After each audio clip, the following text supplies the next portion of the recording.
Welcome back, guys, to another episode of Collectors with Cards, Drinking Coffee. PokemonRadar here. I got some tea today with my beautiful Polo Bear Girl Cup.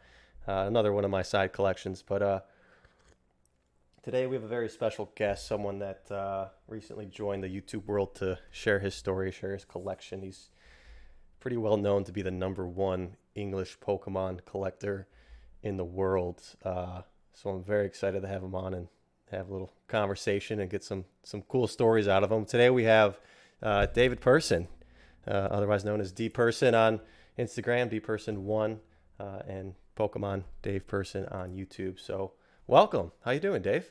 Very good, sir. Thank you. Thank you for having me. And I did bring my beverage, so I just want to make Perfect. sure that's clear. Yes, my cup is a little different. I have the not sure if people can see, but I have the one side of this is myself and my daughter. Mm-hmm. So this would have been about 30 some years ago with a picture. And then you flip this around right now and it says promoted to Pops, which is what I'm now, because I'm now the grandpa. And this is me with my granddaughter, my daughter's daughter. Oh, wow. And that's what you get to see behind me is you get to see all the gates and everything so I can protect my granddaughter. I didn't do such a good job of that with my daughter, but but I'm protecting her from the dangers in my room with gates, etc. So Okay. That's my cup story. I'm not a collector of cups like you. No, it's more so the Polo Ralph Lauren is something, the teddy bear. I don't know why I fell in love with it. I actually think it came out in 1993, the year I was born. And they got the sweaters, the socks, the shoes, everything. So I've collected a little bit here and there to, feed into my collecting habits. As you can see behind you, you have some other things you collect too. Yeah, it's in our blood, right? It's just a collector being a collector. It's something about what resonates with us. So it's interesting. There's definitely a little bit of a gene in us that never, I don't think they've done studies at the Harvard University to figure out what is the collecting gene, but it's in there for all of us in a little bit of a funny way. So Yeah, absolutely. Well, hopefully you had a great Thanksgiving. Like you said, you had your grandkids there or still there, and I got little nephews running around now, so always nice to have the family grow, and I'm starting to get them Pokemon cards myself. My aunts and uncles gave me savings bonds. I'm giving them PSA Pokemon cards, so we'll see how that turns out for them in the long run. it's going to turn out better than savings bonds. I'm going to tell you that for sure. Okay. That's just as a financial advisor, I can tell you that from all possible respects. So congratulations on being a better relative than they were for you. So yeah. Thank you. Yes. Well, let's dive in a little bit to get to know you. We don't have to go into too much detail. I'm sure you like to keep a lot of your life private, but like you mentioned, you're a financial advisor. Can you talk a little bit about your life, your story with your career, what got you into collecting really as a kid? I mean, obviously a lot of my younger guests or my guests are younger and started with Pokemon in '99, but for you, Pokemon wasn't around. So what was the first thing for you that kind of started that collector obsession? Yeah. No, I appreciate the question, and I also appreciate you calling me your oldest guest ever. That's really a great place to start. So thank you. I'll just jump right in from there. And obviously, you knew that because I hadn't told you my age, or it's just a physical look of my face. Okay, never mind. So, anyways, I started collecting baseball cards when I was very young. So probably 7, 8, 9 years old. And I had an independence about me, which is unusual because I probably didn't really develop it again until I was in the late 20s, early 30s. Mm-hmm. But I actually would order from magazines back east to companies that would send me complete sets and all the different little variation sets. And so I was very much into baseball card collecting. I was into all the statistics of baseball and other sports as well, and that just kind of blossomed from there. But I've been collecting in some form or another for 50 years. Wow. And I ended up I ended up turning that business and turning those cards into a business at some point when I was probably in the mid-20s, give or take. Mm-hmm. I found myself continuing to collect The collection had grown sort of by leaps and bounds, but I went to a collector's show. And so I'm at the show, and one of the in the old days there were all the tables around, and the different vendors were there, and I walked up to a table, and I was just casually perusing the stuff on the table, and somebody next to me said to the vendor, uh, "I want to buy everything on this table right now." Well, and I'm standing there. I have no idea what they're even talking about or why. But when they said it, I said, just reflexively, I want to buy everything on the table right now. And I was here first. So I sort of got the thing that something there was good because of what they did. Mm-hmm. So I ended up buying all that. And those were some Donruss baseball cards from the early 80s that were very, very valuable. And that was my trajectory in when I realized I could start buying and selling and become a distributor and all of those kinds of things. So What did that table cost? Do you remember? I probably wouldn't remember. I would imagine at that time was probably $1,000, a couple $1,000. But I've, sort of always somewhere deep inside me, it's that go big or go home mentality. Mm-hmm.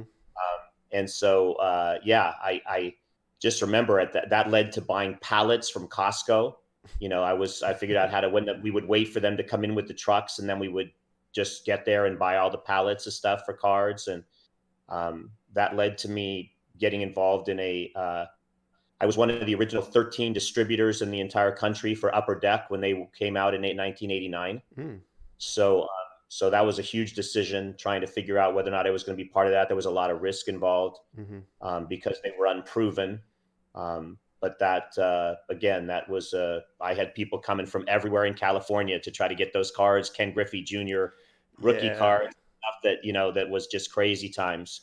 And it just kind of blossomed all the way through to the early 90s when I finally, went a whole different direction. But that was the beginning of my collecting. And now it's kind of come to the other side from the beginning of my life to the end of my life, which is much closer than yours. So enjoy it while you can. Yeah, I think well, I mean, it's very similar to what we're going through now. We got into Pokemon 6, 7, 8 years old, took a break because we were going to school, hanging out with friends, doing sports, and then it's circling back for us. So it's just a different generation. And, yeah, try to look at all the similarities. Thankfully we don't have Pokemon that's just printing sheets of, Charizards like Upper Deck did with Ken Griffey Jr. I mean, yeah, exactly. Kind of they are at this point. I think the past 5 sets have been Charizard themed, so there's a lot of Charizards. But yeah, that was a tricky time for Upper Deck. Yeah, I saw everything. So I mean, it really gives you a rude awakening to both the good and the bad. Mm-hmm. We had people. So I had a warehouse full of cards. There were actually burglary I didn't figure out at some point where somebody cut through the drywall in the adjacent suite or next to us and cut into they actually came into the front of the shop, checked the beams up top, figured out where the cases were of my Upper Deck, and then came back into their shop next door, cut into the drywall, cut right through the Upper Deck boxes so we couldn't see they were in there like a mouse almost. Mm-hmm. And then started taking boxes out where they could still keep the boxes stacked on each other, but not disrupt the integrity. And we found out stuff was missing. We were once robbed at gunpoint in the retail side of the store. So there were people that came with just handfuls of cash. They're probably laundering money. I can't even imagine. Mm-hmm. You give me some Jordan Fleer rookies or whatever, and you're paying $2,000-$3,000 a pack, just handing me cash. So it was a different time. And I grew tired of all of the difficulties and when counterfeiting started, when resealing started, Mm-hmm. and then steroids, of course, coming in. Mm-hmm. The innocence of that whole thing was just lost. I lost the innocence of what it was when I was a youngster. And you could talk about Mickey Mantle or whoever you were talking about back then, or Hank Aaron, or and then it became the Barry Bonds, Mark McGwire, steroids, and all the rest of it, and Jose Canseco, and so I think that there was something in me that's still in me, but it came back with the innocence of Pokemon and the Pikachus, Hmm. and no one's claimed Pikachus on steroids. I've always wondered just a little bit about when you really look at the little guy, you're not so, there's something going on, but Well, I think it's still. you see that dramatic weight loss, and there might be something going on there. Yes, exactly. There's something going on. No one will talk about it, and that's fine. So I like being a part of this now. I like Yeah. being a part of something where there's a continuity. Pikachu's career, we don't think it's going to end anytime soon. There's just that innocence and that continuity that's very special, and I think it's why the franchise is as huge as it is. So Yeah, well, that's you bring up some interesting points there. Um, we're starting to see some of that stuff come back around. The Jose Canseco, Mark McGuire, Barry Bonds era. That was my era. Ken Griffey Jr. is my favorite player of all time. They're starting to make a huge comeback, and people aren't really caring about the steroid stuff anymore, at least from a card standpoint. But um, the reseals you mentioned and that innocence that was lost, I'm starting to feel that today with Pokemon a little bit. Um, yeah, yeah, absolutely. I was a sealed collector. That's how I came up to be, I guess, known a little bit in the community. And I ended up moving just about all my sealed products earlier this year because there was a number of factors of coronavirus and what the economy was going to do. But I was seeing reseals. I was seeing the type of people coming into the community, and with the values of what the boxes were at, I was getting a little worried and fearful of who I was selling to and how people were transacting. So um, that was something that has, forced me out of sealed product and Pokemon just about, and moved me into PSA, CGC, Beckett graded cards because you have that authenticity and you don't have to worry about those issues as much. I mean, how do you feel about that with what you've been seeing recently, if you've seen it, all those Yeah, reseals in well, Pokemon? I've clearly seen it. I mean, and it's definitely worrisome. And I don't have a great answer. I mean, I think that we have to develop answers as a community because I think the sealed part of it is still very much intact and still very much in demand. Mm-hmm. There's such a huge difference between a sealed product and a PSA card, and not good or bad, just different. Mm-hmm. In the sense that one is sort of always disappearing, and one is maybe there's an occasional one more coming into the PSA population.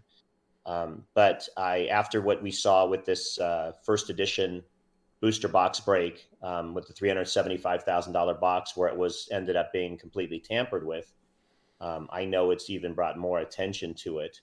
Um, in my mind, I just think that they're just going to have to find a better way of authenticating whatever that means. If that means you have to take a box and you have to open it, and then you have to put those, particular seals when you open it, make sure it looks perfect, Mm-hmm. then put the seals back on, or, I'm careful as far as when I sell boxes. I think someone like me has a little bit of an advantage over other people. I have a reputation that's critical and intact, so I don't worry about all of this as much, but I don't think it's okay for me not to worry about it for other people as well. Mm-hmm. Uh, Everybody should kind of take care of each other. That's what this makes this community so wonderful. So, but when I hear, a friend of mine, Colin Glazner, and he's opened up a Cosmic Eclipse box or whatever, and it's tampered with, something that new to the hobby Mm-hmm. already it is becomes problematic, and I know it's why people, frankly, it would be very difficult for me to sell a high value box anymore on an eBay or anything like that, because I can't risk someone claiming that it was tampered with just because it would be so easy to do that when I know my stuff isn't, because I know where everything exactly came from, but that's not most people. So Right. That's the biggest worry I had was, like I said, the people buying, I couldn't really trust at that point. And right. I've talked to the owner of Baseball Card Exchange that does authentication for sports boxes, and they wrap all pre 1979. I forget when they started releasing sports boxes with seals from the factory, but back then they just put like a piece of tape to close the box. Yeah. So he goes through the boxes. Him and his company go through the boxes, pre-seal, go through it, make sure it's not tampered, and then wrap it in their logo seal. So yeah, I've always kind of thrown that idea around for Pokemon. I asked him about it. He said he won't touch it because authenticating a sealed product is impossible. You can get as close as you can with the knowledge you have, but it's impossible unless you open it.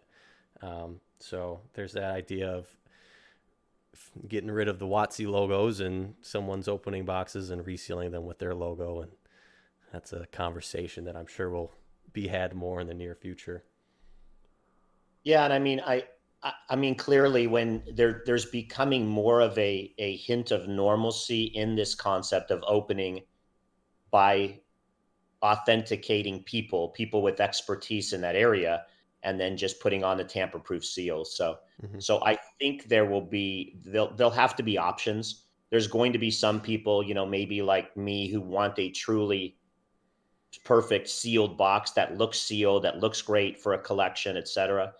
But you know, when you're spending 20, 30, 40,000, I don't know what people do.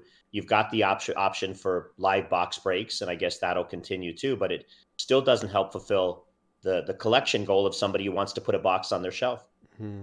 Yeah. So, and then when you see people that claim that they have the history of a box, but they don't, it's because it's just their claim of, in the law, it'd be hearsay, right? Somebody's talking about somebody else, what they talked about. Right. It's There's no validity to it. It's just somebody's claim. So, Right. you know, Yeah. I've yeah, always bought from old card stores, from their old stock, and I was always comfortable with it. I've never had an issue with my boxes, and um, people have been reaching out to me that I've sold to in the past years for validity on my end for authentication of the box, and of course, I'm okay with it, but I don't know what they're doing with it, so it's impossible to keep that track record. It doesn't matter at some point, because once it's out of my hands and in someone else's, that next person that buys it, I don't know if that person in the middle swapped out the boxes. I don't know what's going on. So yeah, it's exactly. it's a very tough thing to figure out, but I'm sure we'll get to some conclusion at some point. Um, so touching back on your start with cards and whatnot, you had your own store, you had your own card store. Yeah, at one point in the late 80s, I had one of the largest mail order businesses in uh, in sports cards. It was called National Sports Card Investments. And so, yeah, I left the corporate world and I took the gamble and actually merged with a company in Texas, Texas Sports Cards. And so we were doing that. And so I was there for a while. Then I came back, opened up the store in California, and mainly mail order, but then eventually went to retail as well, like I mentioned, and then leveraged the upper deck contact for more supply and things as well. So that was back in the Beckett days, the trading card magazines, and Mm-hmm. so I had a 5 or 6 page spread every month, basically talking about what I was either buying or selling. Oh wow. So Yeah. as that fizzled out in the '90s, is that when you moved back into financial advising, or did you have your hands mixed up in a lot of things? I guess, were you hustling? Yeah, I shut down that business when 92 came around and really the economy was sinking pretty rapidly. There was no more disposable income for the next few years.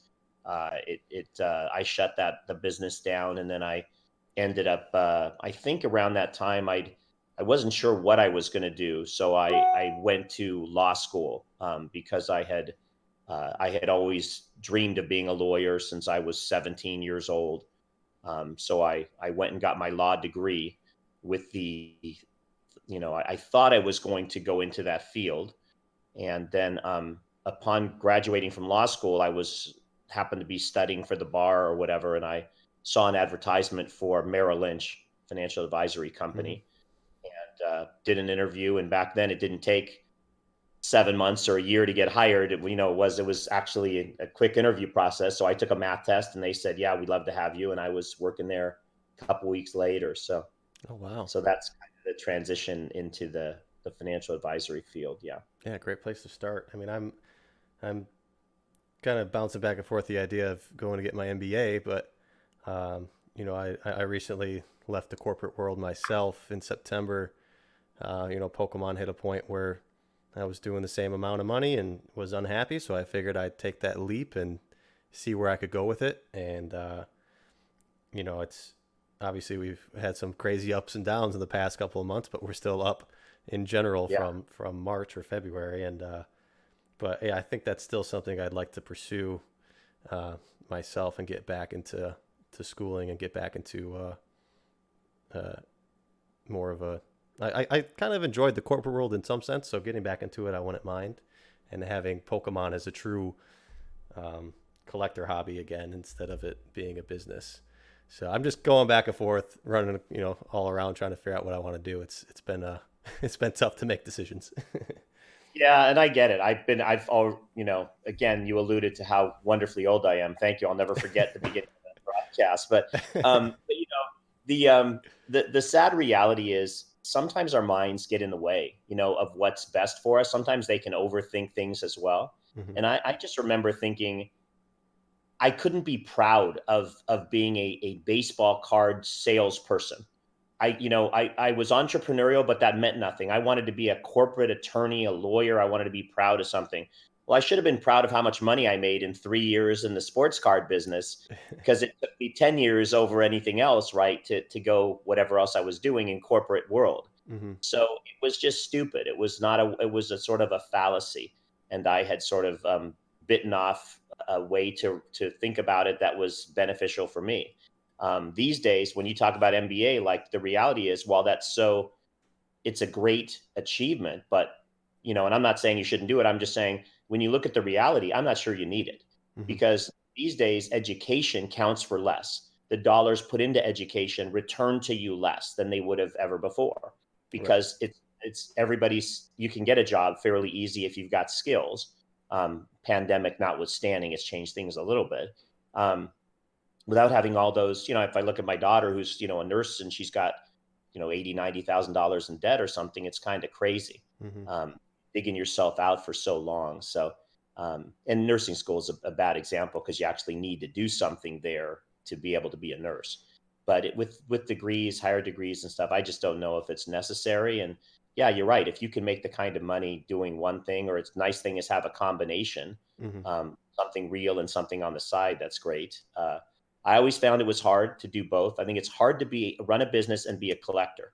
So that's what I'm trying to do right now. But I'm trying to sell inventory. That's a big push of mine, because I am going to be 60, and I can't see myself really being heavily involved on the selling side for more than another 5 years. Hmm. So I'm trying to push out my inventory to make life easier for my kids and family when I'm not here anymore.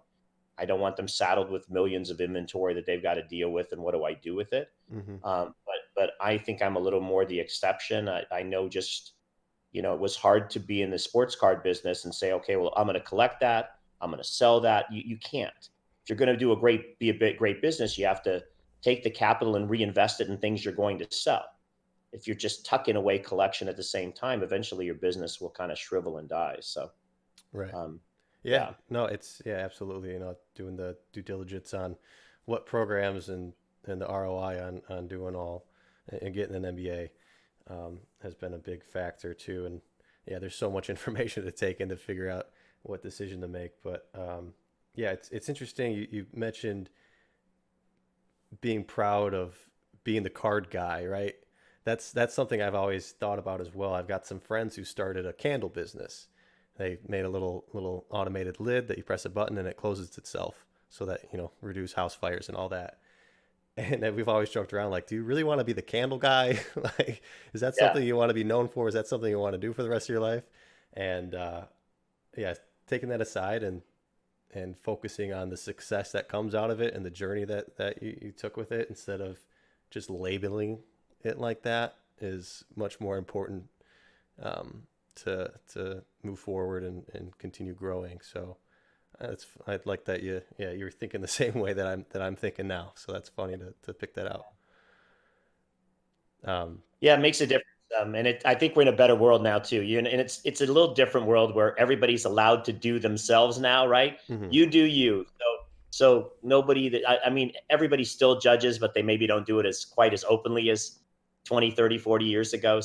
Right. So it's good to be able to, to get your head on straight with this stuff and just enjoy what you're doing. I mean, that's really the huge differentiator between something that's going to be successful. You want to wake up in the morning and get to it, or you're just like, what a drudgery, Right. Right. Yeah. So as that sports stuff fizzled out and Pokemon started to come in about 7 years later, when did Pokemon get on your radar? Did you see it right away in '99 or even before with Japan, or were you so focused on Merrill Lynch and taking your career off that it wasn't really on your mind? Yeah, it was not on the radar at all. So not, the only thing was in '99, um, I had three young kids. And so I remember very briefly trying to get, you always want to take care of your kids. So we would try to jet off to the KB toy store, whatever existed back then, and wait in lines for whatever product we could get. But that was minimal buying, the beginning theme decks, some packs, etc. Um, and after 99, 2000, give or take in that time frame, there was not much activity again for many years. It just kind of fizzled. Um, but 2004, was it 2004? Probably 2004. And I'm sorry for folks that have heard this story, but I just tell very briefly, but I was basically, I'm a late night shopaholic. That's never changed. Some good, some bad, depending on what the purchase ultimately was and how much it was. But at that point, I was sitting in, I guess I told the story, I was sitting in bed, but folks have pointed out to me that you could not have been back then because laptops did not exist. So I was sitting near the bed on a computer on a table. There, that's the accurate description. And I was on eBay shopping for no reason whatsoever. And I bought two Pokemon sets for no reason whatsoever. I was not collecting. I was not involved. I have no idea why I bought them. And $700 later, I bought, I think it was a EX Dragon set and an EX Team Magma, Team Aqua, or Team Aqua, Team Magma. And that was it. So felt guilty as heck. Woke up the next morning and said to my wife, there's no reason for you to stay with me anymore because I've just spent $700 on two sets and it's a catastrophe. I have no idea what I did. I apologize profusely. And then she said, well, I guess, this is a test of our marriage, and it still continued, which was good. But what happened was I then started going into panic mode, and I'm like, what did you do? What a dummy. What did you do? Mm-hmm. So I started to think, what else is out there? If I'm going to own two sets, I may as well figure out what else is out there. And I started to look through the eBay listings and found people selling complete sets and realized there was 18 or 20 sets prior to those that I had not owned. And I started contacting sellers and saying, you have a few sets for sale. What if I were to buy them all? That led me to buying two collections. The collections were entire collections for people that at that point, that hobby had fizzled, right? There was not the demand. They're sitting on this stuff saying, I don't want them anymore. This is obviously going nowhere. And that was what set me off in the trajectory. One of the collections was just a basic set collection. Great collection, great cards, wonderful, but basic. The other collection had everything and anything. He had put together anything that existed prior to that point. So all of the booster packs, not booster boxes, but all of the booster packs, full cover art sets, every set, every variant, every promo, some of the rarest cards that I've not yet even shown, the Tropical Mega Battle sets from 1999, the English sets. There's a couple of cards I haven't even mentioned yet, but I guess they're starting to get around that they exist. Mm-hmm. There's the WB movie promos. So everybody knows the inverted stamp ones. Yep. So I have the no stamp versions. So there's actually those cards exist without stamps. Oh wow. So he's got stuff in there that that was all crazy. And what that did is that let me say, it gave me a confidence, like, wow, like this is real now. And then the next jump, I'm being long-winded and I apologize, but the next jump, and then I'll actually shut up, is for some reason about 2005 or 6, I started going to the World's Championships. Hmm. Um, and we traveled every year, my wife and I, to the World Championships and started buying the World Championship trophy cards from the first, second, and third place finishers. And that was it. We did that. I've done that every year since. So I've had very good luck and fortune of being able to pick up all of the trophy cards from all of the World Championships for all of the years, um, and as well as all the finalist cards and champion stamp cards. And so this whole thing became an obligation. People have said, "This is so much fun, isn't it?" And I've said, "No, not really. It's not fun." It's been more fun recently because I've been able to interact with great folks like you and other people in the hobby that make it more fun now. Hmm. I've tried to take the pressure off, but the pressure to keep this thing a living, breathing, comprehensive collection for all those that expect me to have it and believe me to have it it's been pressure, believe me. So I'm sure that's exhausting, but that's exactly what I want to get into detail with you about. So, well, that collection you bought, how did you know that there were these rare cards? Did you talk to this guy and ask him about every single thing, or did you just start doing the research yourself? Who were you talking to? Because you didn't know anything about Pokemon. You say to everyone today in your YouTube videos that you still don't know anything about Pokemon. You can't you can name actually see that when I can't name the characters. So exact. Yeah. So when you bought that collection, you're looking through these cards that might not even be holographic, but super rare. How do you pick that out? How do you figure that out? I don't, I guess it's hard to think back to that exact moment, but if I had to guess, my mentality would have been I was trying to buy the sets. That's really what my focus was. Hmm. So, okay, base unlimited, base first, shadowless, all of these different sets to fill in. And I think at that point for me, the rest of it almost became extra. It Okay. just became stuff that I didn't necessarily know what I was getting. I didn't necessarily know how rare, but as time went on, I began to see and study. The way that I searched, as stupid as it is, the way that I searched on eBay every night was you just type in Pokemon, and I typed in highest price to lowest price. Hmm. And I never searched for anything specific. And you'd see what you'd never see the stuff, or you'd see it the very, very high price. Um, so I began to realize day after day, month after month, year after year, that this stuff wasn't coming up for sale.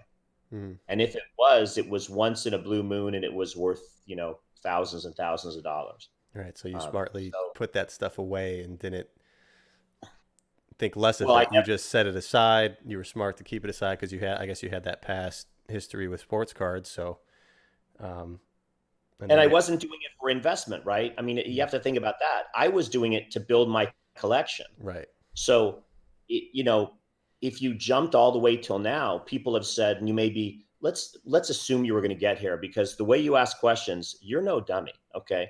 You're very strategic, okay? I can see where you're going with this whole interview. It's like playing chess with you right now. You're so far ahead of me that so what happened? People say, what happened now? Why now? Where did you come out of the woodwork? So I know that was coming next very soon here on your It question and is. answer session. Of course it was. So the pandemic changed everything. The Mhm. pandemic, when I was now at home instead of out at the office every day, I started going back through boxes and saying, okay, you tell people you're the number one English card collector. What if you're not? What if you don't have nothing in all those boxes and you just all these years just tucked it away, stored it away, bought the sets, etc.? It's time to get your act together and take a look at everything. The holes really that I needed to fill were in the later promos, a lot of the Black Star promos that have continued through the years. Mhm. So I spent a few months packing that up and a few months inventorying the stuff. But I hadn't opened those boxes for years and years and years. They were just put away because that was my collection. Mhm. Wow. Okay. So that's the reason it was, kind of good, but it wasn't. I'd like to tell you that I was brilliant in putting it all away and saw the surge coming, but sometimes you need a little bit of luck along the way as well. Of So course. Of course. So, I think I know well where this education started to come in on your rare cards. You mentioned you started going to Worlds in 2004, 2005. Um, I know very well that you're close with Dan, DJ Gigabyte. Um, some other guy, SM Pratt, Scott, maybe some others. Um, so, what led you to wanting to get those trophy cards? Were there some in that collection? Did you was that obsession of wanting to collect after you finished the sets? You started. Did you get in contact with Dan? How did that all happen? How did you discover Pikachu trophy cards? Yeah, there was not any in the collection, but the collection really only went to 2004. Hmm. And the first Worlds were in 2004, but he wasn't involved in Worlds or anything like that, and it didn't go all the way through. I didn't start traveling to Worlds until maybe 2006. Okay. Actually, the funny part is I don't know when I first started traveling to Worlds, but Dan does. So you could always ask him. So it would have been 2006 or seven. I was for sure there in seven. I know that. Hmm. And I think 2006. So when I got the collection, when I started looking at and started making sure I could stay up to date with everything, because I felt like I had the most comprehensive thing out there now relative to other people, I started to go on eBay and look for listings for World Trophy cards. So and I learned everything the hard way. Overpay, had no idea. I didn't know there was such a thing as a trophy card. I think I've told the story. I might have paid just for a finalist card, maybe a 2005 or four finalist. I paid like 30. I could be either I paid 3,700 or 7,300, something crazy back then, Hmm. because I thought the finalist card was the number one card that could exist in all things. And then 2 months later, I found out, whoops, no, there's these things called trophy cards. So it was a matter of sort of a spreadsheeting activity and saying, what was I missing? Hmm. That is that OCD part of us as collectors. That's that type A personality. What's missing? What's not? Where's the holes? So it just became a chase. And once I had maybe started buying them for the prices I was paying back in 2005 and six, probably my mind said, why don't you just travel there? Maybe you'll buy them cheaper and you'll get a chance to acquire them all at the same time if you're lucky, Hmm. and you'll have a nice chance to go on a vacation with your wife as well. So, um, So although when did? those have not been great vacations, they've been always working, working, working. But yeah, Well, yeah, I my first Worlds was 2017 in Anaheim, and I remember seeing you. I didn't know who you were. You know, I was first time meeting the group of the E4 guys, Gem at Pokemon, Zach, Charlie, Dan, Scott, all these guys. And I see Scott step to the side and go talk to yourself, an older gentleman at the time. I was like, okay, what's going on? I didn't know much about the hobby at the time. I had just kind of entered, and um, Scott had this aura and still kind of does of being, the guy in Pokemon. So the fact that he stepped away to go talk to this guy, he's got to be someone special too. Um, and I started asking questions like, who's Scott talking to? Who's this guy? And you know, lo and behold, it's Dave Person, the guy who's chasing all the trophy cards. So, at what point did you meet Scott? What point did you meet Dan? These guys that are really, really involved in the community and the history of the cards. When did they come into your life? yeah. I don't know if I would know exactly when I would have met Scott. Mm-hmm. I know Dan would have been very early on, like I said, 2007-ish, give or take, because Dan has been such a kind supporter of mine in helping me chase down the cards. So when I was really that newbie, and every time I still go there, I feel like I'm the newbie, but Dan would contact people. He would jump around and say, look, I know who's playing there. I know who's playing over there. Let's see if I can help you. And I don't know how I met him, but he's been one of the most fantastic friends and supporters that I've had over all the years. And, and I don't think I would have been here without him. So, Mm-hmm. as far as, just his kind helpless help, selfless help, I should say, at the world is going through.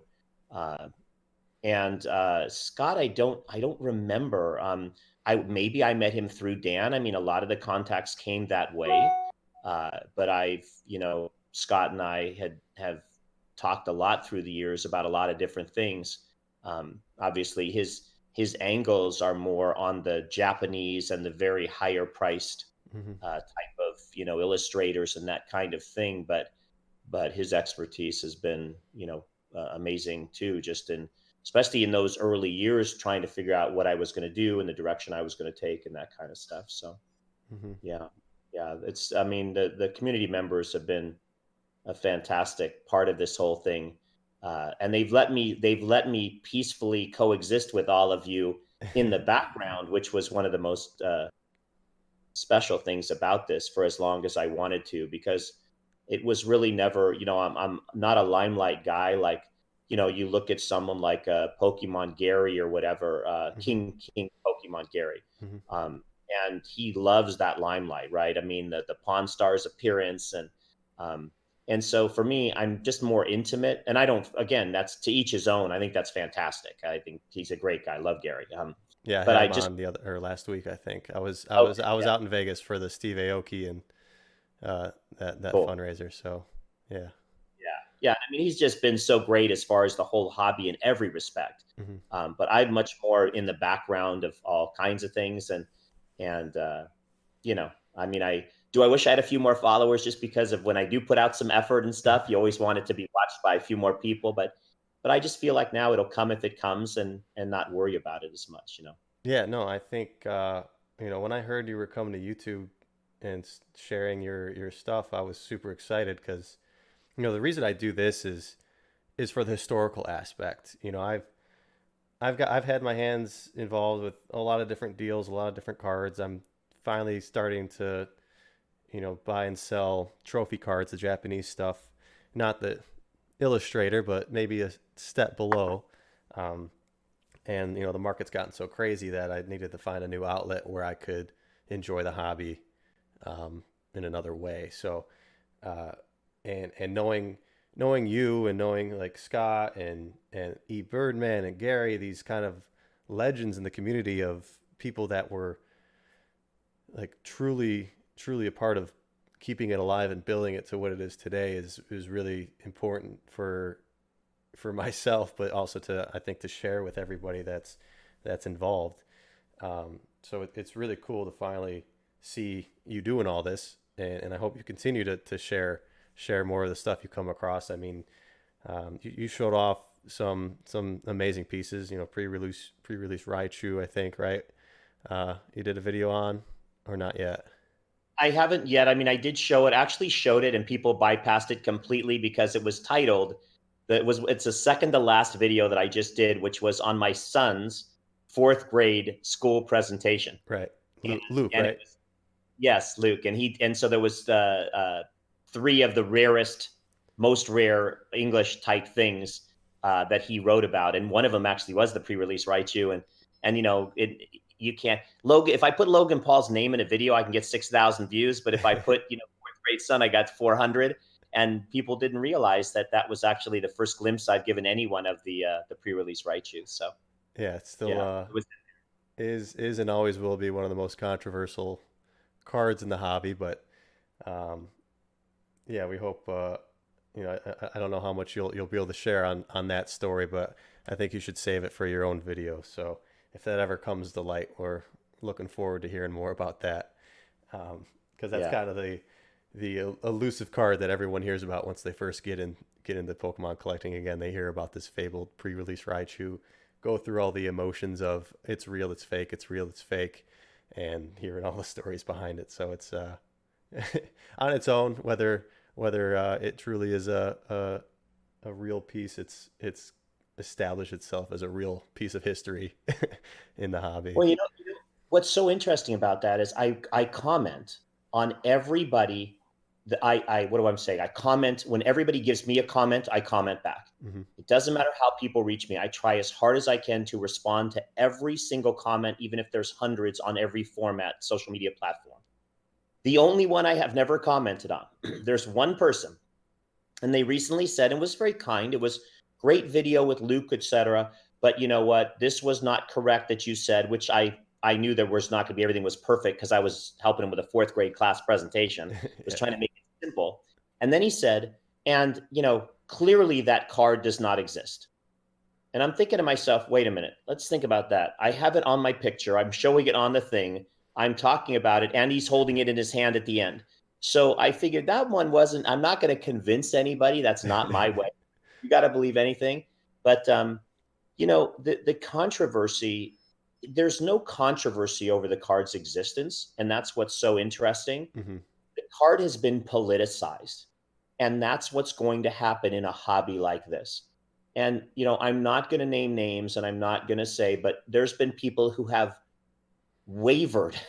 One day it was legitimate, and today they say it's not legitimate. Mm-hmm. Now, I'm not sure we're Republicans or Democrats or how we're all wavering these days, but but what you'll find is people that want it will often delegitimize it because it makes it easier to acquire when people think it's not worth anything.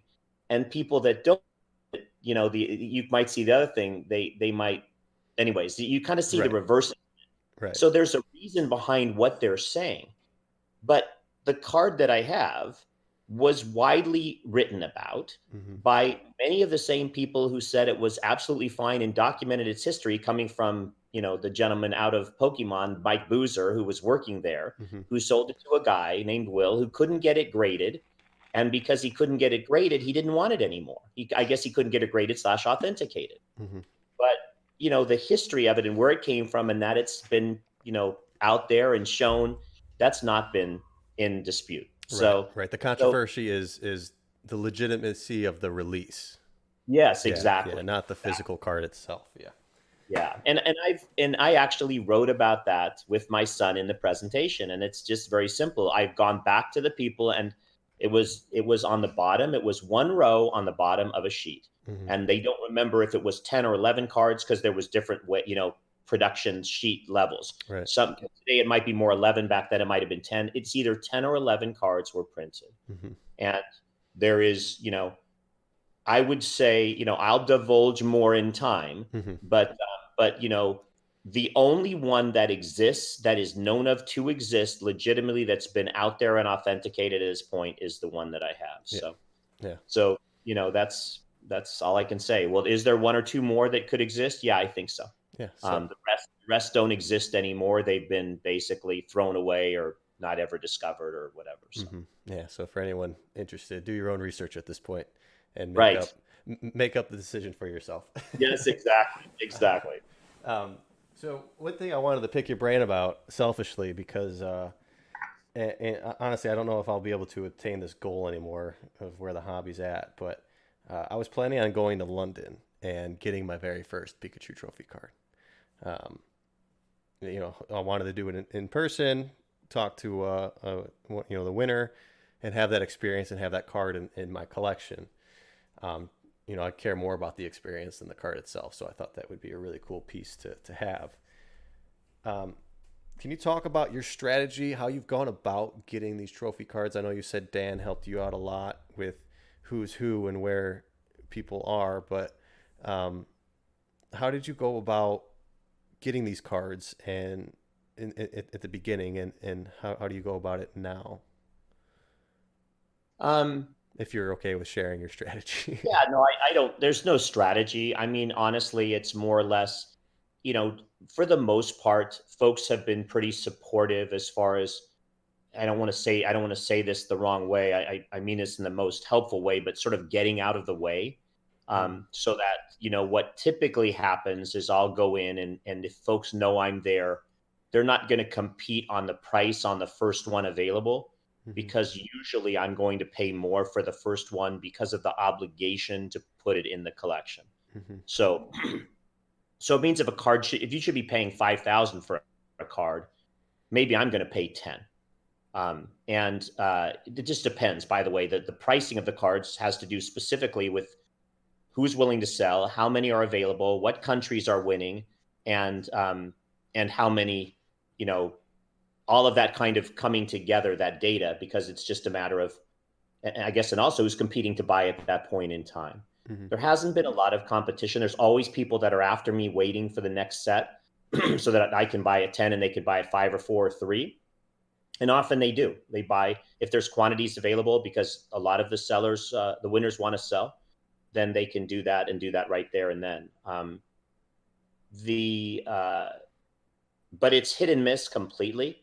And it's also a matter of, like, sometimes there's rumors, like I paid a little more last year or whenever the last one was. I don't know when that was, but 2018, I guess. Mm-hmm.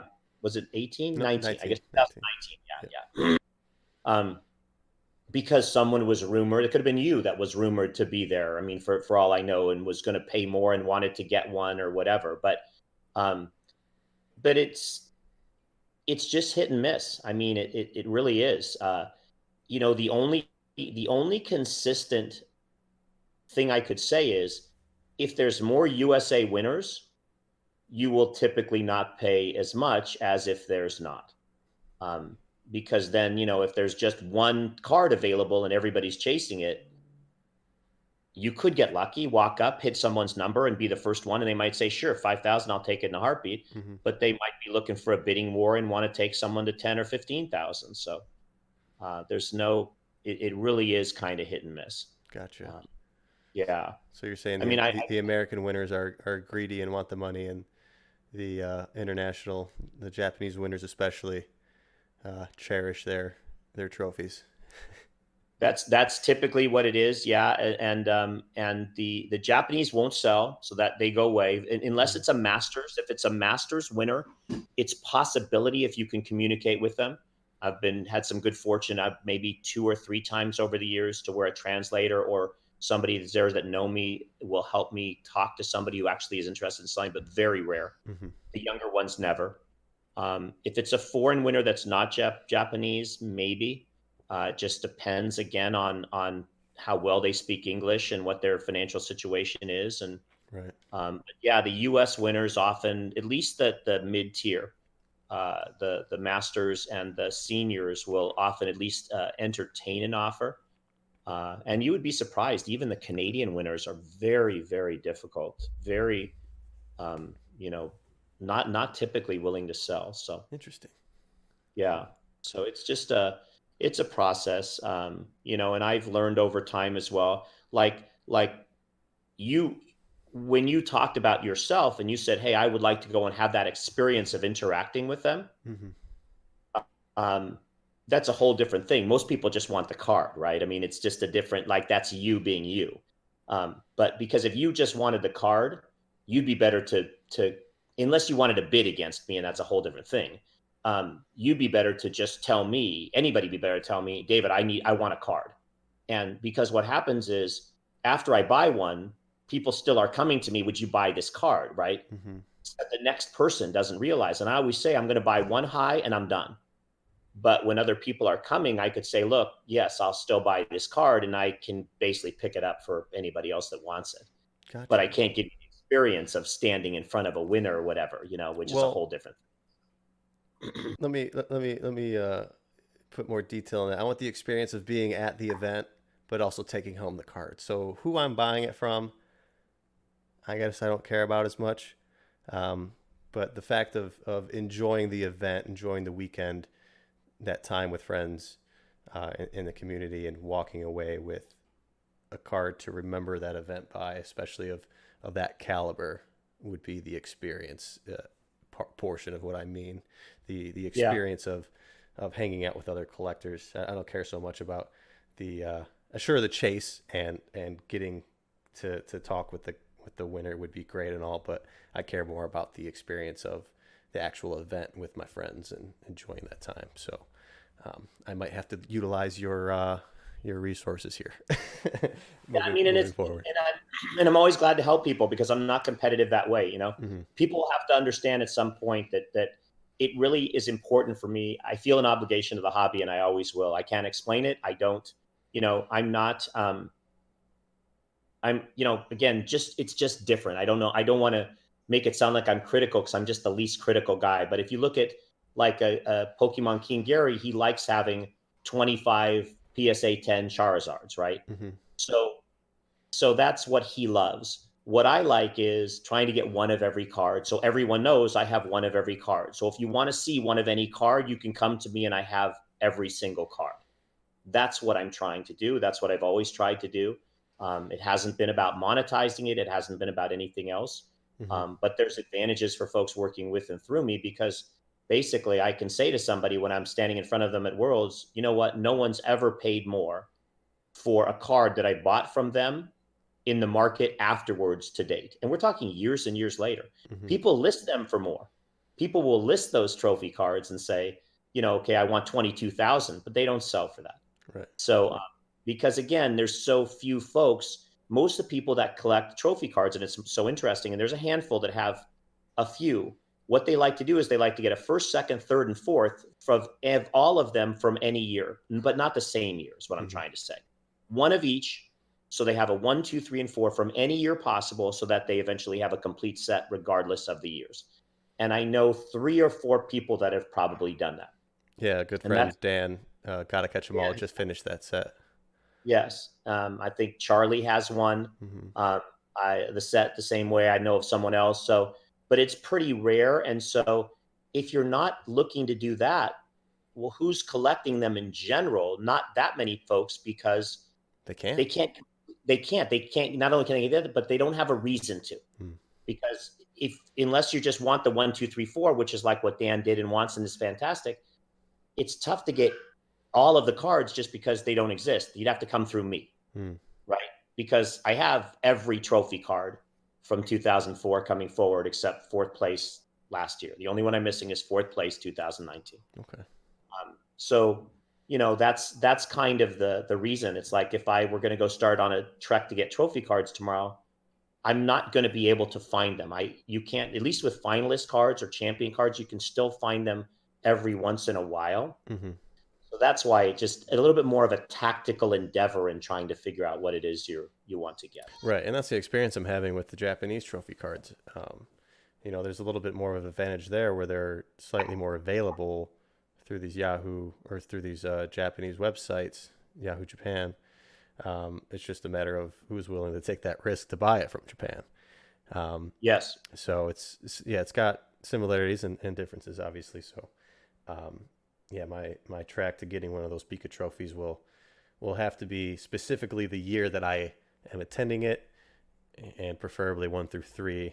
The fourth place would be a consolation prize, but 1 through 3 would be the goal, one of them. So that's a very specific, I guess, goal on my end for those guys. So not only do you have one of every card, or just about, you're missing a few. I believe you have one of every sealed box. Is that correct? Yeah, that was something that I was interested in from the beginning as well. So I got a little bit lucky there that it just was something that I like to look at. And Yeah. I remember having a China cabinet curio years ago, and I would fill it and I'd put the box on the bottom, I'd put the 2 theme decks on the top, and I'd fill it all the way from year to year to year. And eventually there was no more room. I could double, triple the rows. It was unending. So yeah, but I've always loved looking at the boxes. And so I do. I have one of every sealed box, one of every theme deck Mm-hmm. that's ever been produced, and one of a handful of the other types of decks as well, like the Trainer A and Trainer B decks, and some of those others that just really kind of fit Right. to my mind with what the collection is. So Right. yeah. And you've never had any temptation or will to open any for enjoyment, or to find that one card that you're missing from the set? Yeah, no, I never have. I think a part of that is in my DNA. I was again, another story that I've told is I realized very young that I had that addictive personality. You could see it in the collecting. So I was gambling when I was maybe 16 years old. Taking the bus with the old ladies. I had a huge beard. I had twice what you've got on your face when I was 16. Oh, wow. So I looked a lot older, and I would jump on the bus I called it the old lady bus, and we would travel up to where it was legal to gamble a couple hours away. And I would throw down money and I would lose it all. And I finally realized this is a problem. Hmm. So since that time, I've been careful. I've not had great luck when I do open things or when I do gamble. I consider myself a loser of a gambler. So I stay away. I just have to sort of police myself. And that makes no sense for me. I mean, I have the cards anyways. Mm-hmm. And I, the boxes are more, I treasure the boxes as much as any individual card. I love, it. You just, which is behind you on the shelf up there, whether or not it's looking at them, holding them, making them stand up in certain ways. It's just, they're as good as a Charizard card in their own way, Mm-hmm. Yeah. Especially because when you talk about the historical perspective, they are the history of the hobby, right? Mm-hmm. Yeah. So it's just it's cool. Yeah. And given your financial background, I'm sure you clearly understand that it's best to keep them sealed on that Correct. investment side. I mean, you've shown quite a few boxes, multiples of Expedition, multiples of I think some Heart Gold, Soul Silver. I'm sure you have multiples of just about everything. Is that was that a focus of yours on the investment side of this as well? Did you, outside of collecting just the cards, have you taken in time to focus on investing in this stuff as well? I hadn't. That sort of just came about through having the extra collections, like I said, that I bought early and put away. Mm-hmm. So they now have turned into a situation where they become good investments. Through the years, I started buying occasionally another box or two of stuff when they would become available. That would be more towards, yeah, the possibility when I would see anomalies in the market and just pick up boxes. But what really happened was about maybe a year ago or so, I started. I started thinking about doing a second box, running a whole second of every box to make a second run of everything, and that was more for investment. Yeah. Okay. Um, and then there was when it got all said and done, there was a couple I couldn't pull off without paying exorbitant prices. I think I was offered now you look at it and you want to cry, but I was offered a first edition for about 110,000, and I said I wasn't going to pay more than 105. Oh, Um, yeah. but again, did I know it was legitimate? No way. I Right. still don't know. It could have not been. So that shut me down. That said, look, this is never going to happen now as far as a second run. Mm-hmm. So then I basically created in my mind, I segmented and said, okay, so all the rest is going to be for investment now. Yeah. Well, it's amazing how you react to what you're buying when your mindset is in a different place than collecting. I mean, you have clearly done 1,000 times better, if not more, on the stuff you've bought and overpaid for your collection than I'm sure you have on the Pokemon side, at least, what you bought or missed out on for investment because you were penny pinching by 5 grand on a first ed base box or whatever it is. So that's always something that I picked up early on from people was if you find something like a base box, really any sealed box, first edition, don't worry about that 100, 2, 3, $400. Get it, buy it, and like you said, that those anything sealed is going down because they continue to get opened, and those PSA cards are going to continue to climb, whether fast or slow. Um, but so for like the new sets, I mean, you buy cases of that stuff, as many do. How are you collecting the new sets? Are you opening up boxes for that reason to collect the new sets with your kids, or are you still just buying the boxes, stashing them away, and then buying the singles to complete a set? Yeah, the here's the irony. This is crazy, but the lady who I bought the sets from, the two sets in 2004, that started me on this whole journey. She's a master set, maker. Um, she makes my sets. So I've Really? been buying sets from her for the last probably 10 years now. That's So she hilarious. constructs all my master sets and puts them together so they always have the full sets of all the cards you can get from the boxes, along with the pre-release, along with any pre-release staff, along with any theme deck variants. So Wow. that's how I've been able to maintain and continue. So through all these years when I have not had focus, uh, she'll send me a bill. I pay the bill. The set comes in, and it just goes away. And so it's kept the collection alive and thriving outside of a handful of ones that I've had to build myself that don't come in booster boxes. Okay. So like Shining Legends or whatever it might have been. Interesting. Now there was a time between 2005 and 2010 or 11 when I was working with another person and their child was a big time Pokemon competitor. Mm-hmm. Um, and when I worked with that gentleman and we built the sets ourselves, but once he exited the hobby in early 2010 or 11 timeframe, I went back to this person and she's been building them ever since. So yeah, I buy the boxes separate, put them away, and I buy the sets from her to keep things on an ongoing basis rolling in the door. Yeah. Awesome. That's really sweet. So, what's going on now then? what are your goals right now? You've got the 2019 or 2019 number 4 Pika trophy you're looking for. Um, Yeah. I'm sure you've got a handful of others obscurities from other sets. Do you have any other goals other than completing that master English collection? Yeah, I don't. I mean, that's getting down to it now. So I'm really down to, other than error cards and stuff. There's a handful of foreign cards like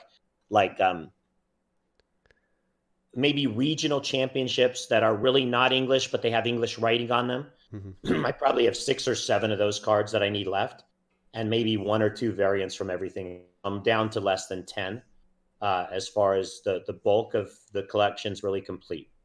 Um, what I don't have is I don't have all the error cards, so it comes down to excuse me.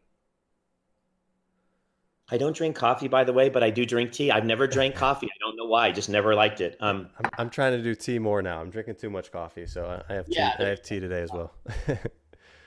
So the goal right now is to sell off everything that I have that's not my own collection. Hmm. So to make sure I get all my collection together, so it's still in many different binders. It's not is clean it up. It's really clean it up, get it in nice binders, double check and triple check and quadruple check that it's all complete. I do still put away. I still buy the boxes and that stuff. I've enjoyed not only for some box openings and things on the YouTube channel, Hmm. but it's for all of the doubles and triples that I have through all the years. It's to clean it out so that way again I and that's why I created my own website and stuff over the last 6 months, and things that I was able to use the pandemic time to do. Pretty good for an old guy. Surprised myself. But I used to was in the tech industry too, so I'm not too afraid of it. I'm not going to let you live that down. Um, so basically, that's what I'm trying to do now. Is my focus is there. I'm putting a lot of time and effort in to just keep things moving out the door, and that's why I always say I take a lot of pride in the fact that I enjoy helping people. So if I can create wins, it's been tremendous. Where I'm not a troll and toad or whatever, where you're never going to reach anybody, and the stuff's not coming out like it should as far as condition and whatever. It's just I take the time. I always pick the very best card I have. The last card I'm going to have is going to be my worst card, Hmm. and then I'm going to knock down the condition to a light play or an excellent or whatever, and let people know they can buy it at a better price. So I love having the one-on-one. I love helping. I love just working with folks and trying to create a win for all of us while I kind of go forward. And then I do put away the stuff. It helps to pay for the collection. Hmm. So I did put away Cases of Darkness Ablaze and Vivid Voltage. I don't put away a ton. Maybe I put away 5 or 6 or 10 or something, Hmm. just to try to be able to play when I think there's an opportunity. If there's a Charizard in the set or whatever it might be, Right. I get lucky sometimes. Sometimes one of the small benefits of having a website is you get a feel, or on eBay, even selling on eBay, is all of a sudden you'll get this. Well, everybody's buying, like right now, people are buying Shining Legends from me. Hmm. They're all buying Shining Legends. So something's going on, right? I don't know what it is, but I can see all of a sudden they're buying. So what's going on there? It was evolutions before that. So I was able to pick up 5 or 6 cases right before the surge. Hmm. So sometimes you can get lucky because you can kind of see some of the trends too. But I'm not big in that stuff anymore. It's more just to feel like a participant, buy some Hidden Fates, buy some Champions Path, and just kind of put it away. Yeah, really, really starting to enjoy your collection and enjoy the people that, like you said, that you are engaging with in the community. Um, Yeah. yeah, that's one thing you don't have any interest really in sending stuff off to get graded and try to maximize value there. I mean, I know you just posted a fourth print 9 set, a 1999 to 2000 base set, um, PSA 9 set. Do you have any other graded cards? Do you have that interest in sending stuff off and maximizing the value there? Or? I haven't. It's still I still debate it every once in a while, and it may be the case that I will. I don't think I'd ever do it through myself. Mhm. I would do it through someone who was comfortable and did that all the time. Mhm. If I did, but I've worried a little bit about all the issues that can happen as far as I think the thing that would hurt me the most is people would say, well, what if it doesn't get there? And what if it gets damaged and all these other things? But for me, being as meticulous as I am, it'd be knowing that it deserves a 9 and it comes back with an 8. Mm-hmm. That would just eat at me. And I just don't know if I can, I don't know if I can handle that. Gotcha. So Gotcha. I don't know, but as I get down now, when I'm going to be down to 2 or 3 sets of all the base type, all the beginning sets, the first 18, 20 sets, there's clearly they'd be worth a lot more if they were graded. Mm-hmm. So it's just a matter of trying to figure it out. I don't know. I've never had the interest I wouldn't do it for my own collection because my collection is going to be 8, 9s or 10s. It's just by natural of what I've selected. Right. I know that, and I wouldn't want to put the extra money in. Gotcha. Because for me, it's not important. For me, it's having near mint to mint of everything. And, do I wish, when I was pulling out my Charizard first editions, do I wish that they had been perfect? I hadn't looked at them in 20 years. No, they're not perfect. I wish they had been. I wish I'd focused there. They probably 8s. But that's what they are, so it's okay. It's at least I have one. And, right. Well, that's, my collection is very small. Yeah. Like you mentioned, if you're doing this as a business, you have to move stuff. So my collection is very small. It's always been small. And the number one piece is my binder collection. It's got me and my brother's collective unlimited base set. It's got a shadowless set and a first edition base set all together. And that's my collection. Like, that thing is not going anywhere ever. Right. And I'm not going to grade it, because if I grade it, I'm going to be tempted to sell it. And it's, it's 4, 5, 6 PSA probably, but I don't care. That's the real true way to enjoy it, in my opinion. And you can buy and sell PSA 9s and 10s all day long and make money, and then go enjoy your binder cards. Which is fantastic. That is the best part about the hobby.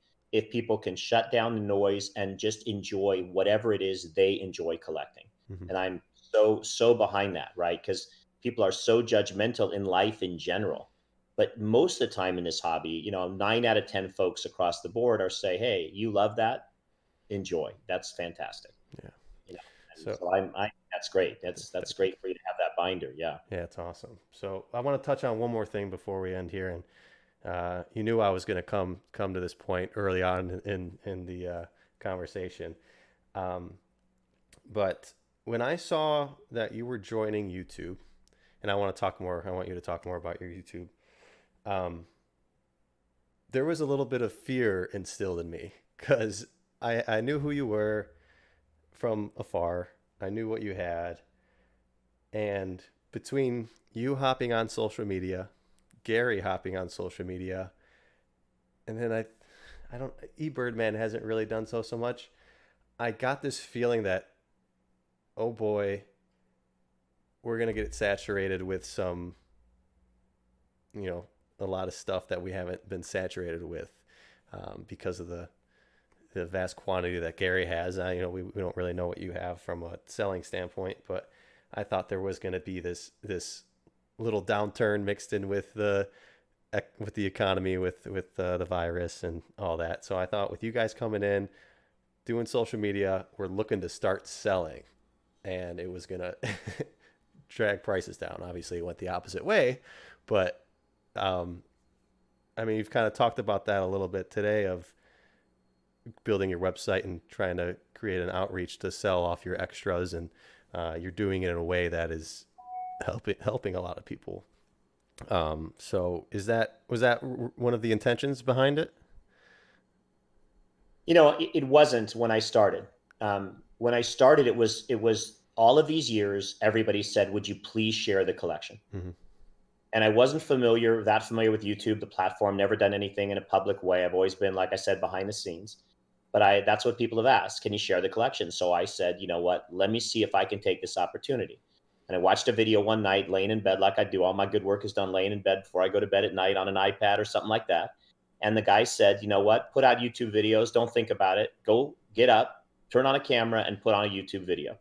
And then, 35 videos later, you'll figure out if you've got something or you don't have anything. But you got to stop thinking about it, find excuses, and put it out. Mm-hmm. And that's what I did. And I just tried to inject my personality and tried to inject, my irreverence in that process. But it was really to share. I wasn't talking about things for sale or anything like that.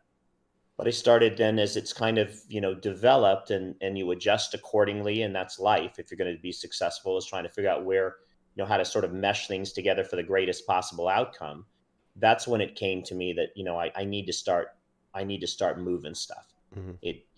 I'm in, gosh, I must be 4 rooms in the house now. So, and the wife's still here, by the way, not a wonderful lady, not a smart one. So, um, and I mean that in the most positive way. Of course. So yeah, 4 rooms later, there's just too much stuff. Yeah. And you do, the pandemic is different when you're 60 years old than when you're 20s or 30s. You start to see folks dropping around you, and you understand that mortality is real. I have as much as I try to stay in shape as much as I can, lift weights, do the rest of it, I have no lungs at all. My lungs have, for some reason, they don't know why, they're just damaged. So I know if I catch this, I'm gone. Mm-hmm. So you're trying to figure out, how can I protect my family in all of this? And that's when it started to evolve into other things. I started thinking, if I can do this and start talking on YouTube about stuff, and you'll notice a lot of what I do on YouTube is not functional or corresponding to the website. Mm-hmm. Because a lot of people, they don't like that. Like, I'm going to talk about something, and then I'm going to hype its value, and then I'm going to tell you why you should run to my website and buy it. There's a lot of that goes on by people who are criticized. Right.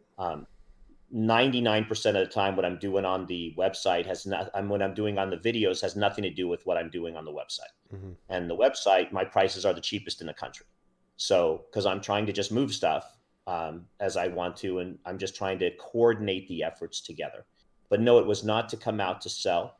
The surge has helped me figure out that it's probably not a bad time to try and sell. Mm-hmm.